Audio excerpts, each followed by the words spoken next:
Saudi আরবের Jeddah কনসুলেটে ঐতিহ্য আর উল্লাসে বর্ষবরণ উৎসব 1424 পালিত হয়েছে। এতে নাচ গান সহ বিভিন্ন সাংস্কৃতিক পরিবেশনার আয়োজন করে জেদ্দা ইন্টারন্যাশনাল স্কুলের শিক্ষার্থীরা।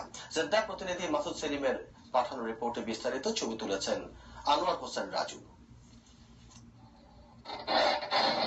বাংলাদেশের সাংস্কৃতিক ঐতিহ্য রক্ষা এবং নিজস্ব সংস্কৃতি চর্চাকে এগিয়ে নেওয়ার জন্য নানা আয়োজনের মধ্য দিয়ে সৌদি আরবের জেদ্দা প্রবাসী বাঙালিরা বর্ষবরণ করেছেন।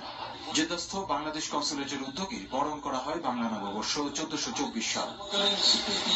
মঙ্গল শোভাযাত্রা, পান্তা ইলিশ, ঢাকঢোল, নাচ গান, ব্যানার, ফেস্টুন, রং আর উল্লাসের সব আয়োজনই ছিল উৎসবে। বিপুল উৎসাহ উদ্দীপনায় জেদ্দাস্থ বাঙালিরা অনুষ্ঠানটি উপভোগ করেন। আমরা আমাদের এই স্টলে বাংলাদেশের ঐতিহ্যবাহী খাবার দাবার এবং মেলার অংশ হিসাবে যে সমস্ত খাবারে বাংলাদেশি রিপ্রেজেন্ট করে, প্রতিনিধিত্ব করে, ঐতিহ্যকে প্রদর্শন করে, সেগুলোকে আমি প্রতি বছর এভাবে আমার বাচ্চা কাচ্চা, আমাদের ফ্যামিলি, আমাদের বন্ধু বান্ধব সবাইকে নিয়ে আমি এখানে অংশগ্রহণ করি এবং আমরা খুব আনন্দ পাই এটা নিয়ে।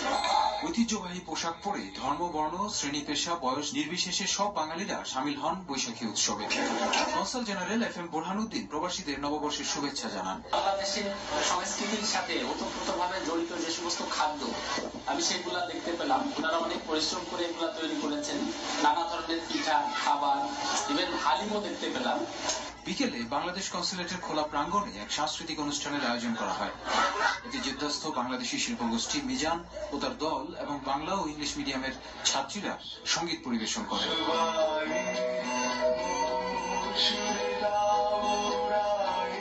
নৃত্য পরিবেশন করেন নাবিলা ও হাইফা নৃত্য দলের শিল্পীরা।